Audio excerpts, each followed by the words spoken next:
UPA में GDP growth था 6.8 average. Narendra Modi की सरकार में जीडीपी ग्रोथ हो गया 5.9 एवरेज। इसका जिम्मेदार चीन है या पाकिस्तान है, बता दीजिए। Fiscal deficit as percentage of GDP, fiscal deficit as percentage of GDP sir, वो था 4.7 यूपीए के टाइम पर। नरेंद्र मोदी की सरकार में हो गया 5.1 एवरेज। इसका जिम्मेदार कौन है कि आखिर आप अगर जीडीपी हमारा 5.9 एनडीए गवर्नमेंट का रहा तो फिर अनएम्प्लॉयमेंट रेट कितना है? आखिर 2011 से एम्प्लॉयमेंट सर्वे नरेंद्र मोदी क्यों नहीं कराते? डेटा को क्यों छुपाते हैं? ये white paper sir more rhetoric है then substance. Mister Asaduddin Owaisi. Sir, आपका बेहद शुक्रिया कि आपने 3 मिनट में बोलने वालों को इंटेलिजेंट कहा, और ज़्यादा बोलने वालों को अब क्या कहेंगे, आप बोल दीजिए चेयर पे, तो अच्छा रहेगा। नहीं, मैं बोल देता हूँ अभी। तो जो 3 मिनट में बोल देते हैं वो इंटेलिजेंट तो है ही, और जो ज़्यादा बोलते हैं, जो ज़्यादा बोलते हैं उनका ज्ञान क्या बेवकूफ़ में होते हैं वो, जो ज़्यादा का ज्ञान होता है। अभी ज़्यादा बोल के गए। सर, आपने मुझे बोलने का मौका दिया। सर, मैं पहले ये बात वाज़ेह कर देना चाहता हूँ कि मैं इंडिया में नहीं हूँ मगर वतन अजीज़ का हूँ, और मेरा मामला ऐसा है कि मैं अब लाइन ऑफ एक्शन पर हूँ। भारत की राजनीति में अगर कोई लाइन ऑफ एक्शन पर है तो मैं हूँ। सर, मेरे चंद सवालात हैं जो मैं उम्मीद करता हूँ कि हमारे मोहतरमा वज़ीर साहिबा जब जवाब देंगे, इसका जवाब, मेरे सवाल का जवाब देंगे। यूपीए में जीडीपी ग्रोथ था 6.8 एवरेज। नरेंद्र मोदी की सरकार में जीडीपी ग्रोथ हो गया 5.9 एवरेज। इसका जिम्मेदार चीन है या पाकिस्तान है, बता दीजिए। Fiscal deficit as percentage of GDP, fiscal deficit as percentage of GDP sir, वो था 4.7 यूपीए के टाइम पर। नरेंद्र मोदी की सरकार में हो गया 5.1 एवरेज। इसका जिम्मेदार कौन है?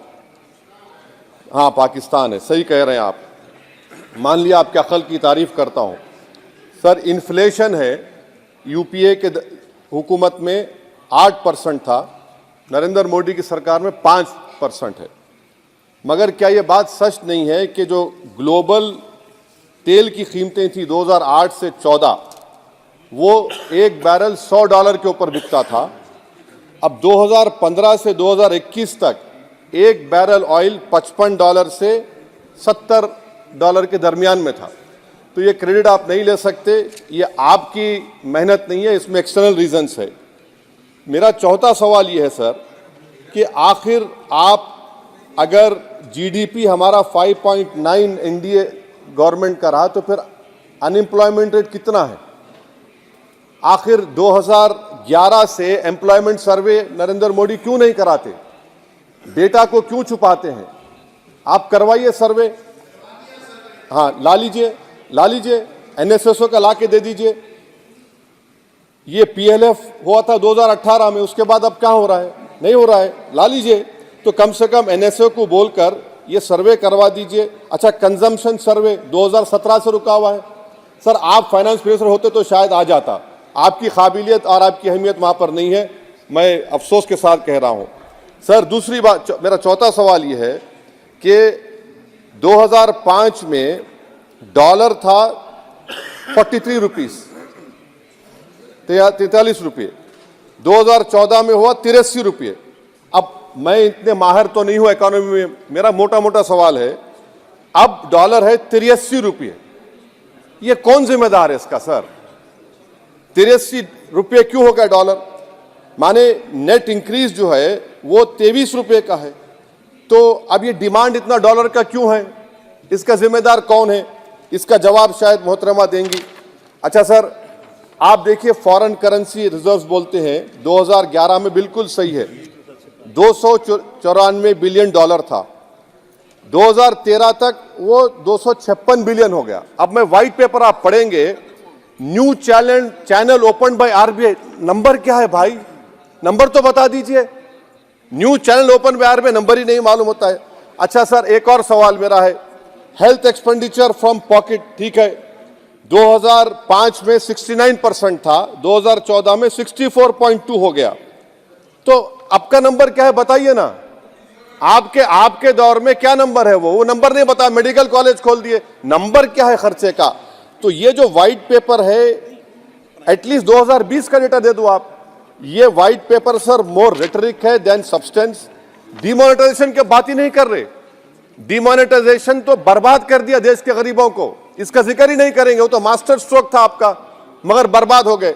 सर मैं कंक्लूजन में, क्योंकि आपने अक्लमंद कहा है मुझे कम टाइम में बोलने वालों को, तो मैं सरकार से आपके जरिए से मुतालबा करता हूं कि एक व्हाइट पेपर ये निकालिए कि 2014 में 1 लाख के मॉब लिंचिंग से 2024 तक कितने मुसलमानों का मॉब लिंचिंग हुआ, कितने घर बुलडोजर तोड़े गए। सर मैं खत्म कर रहा हूं सर, खत्म कर रहा हूं। और साथ ही साथ आप एक व्हाइट पेपर जारी कर दीजिए कि चीन 2000 स्क्वायर किलोमीटर पर कब्जा करके बैठा है या नहीं है, डेप्सांग डेमचॉक हमारे पास है या नहीं है। और आखिर में यूपीए के वक्त में माइनॉरिटीज बजट में फ्री कोचिंग था, आपने बंद कर दिया।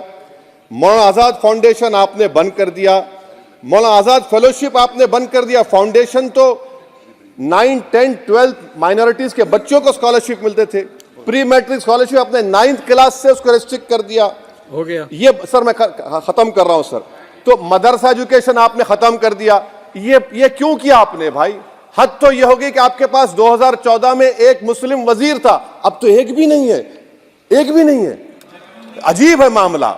अब आप देख लीजिए, तो ये बातें हैं सर। और फिर सर ये व्हाइट पेपर में आप देखिए सर, ये व्हाइट पेपर में बिजनेस स्टैंडर्ड का एक आर्टिकल का जिक्र है मिस्टर शंकराचार्य का। ये शंकराचार्य साहब जो है, मिस्टर शंकराचार्य, ना रेटरिक पर रेटरिक लिख रहे हैं आप, उसका तोते की तरह लिख दिए उसको, ना नंबर भी देते वो। तो ये जो व्हाइट पेपर है सर, ये मोर रेटरिक सब्सटेंस है। मैं उम्मीद करता हूं कि कल तक देश के प्रधानमंत्री वो व्हाइट पेपर जारी कर देंगे कि कितने मुसलमानों का आपने मार्जिनलाइज कर दिया, बुलडोजर से घर तोड़े गए, कितनों को एनकाउंटर हुआ, कितने जेल में है यूएपीए में, और चीन कितनी जमीन पे कब्जा करके बैठा हुआ है। बहुत बहुत शुक्रिया सर।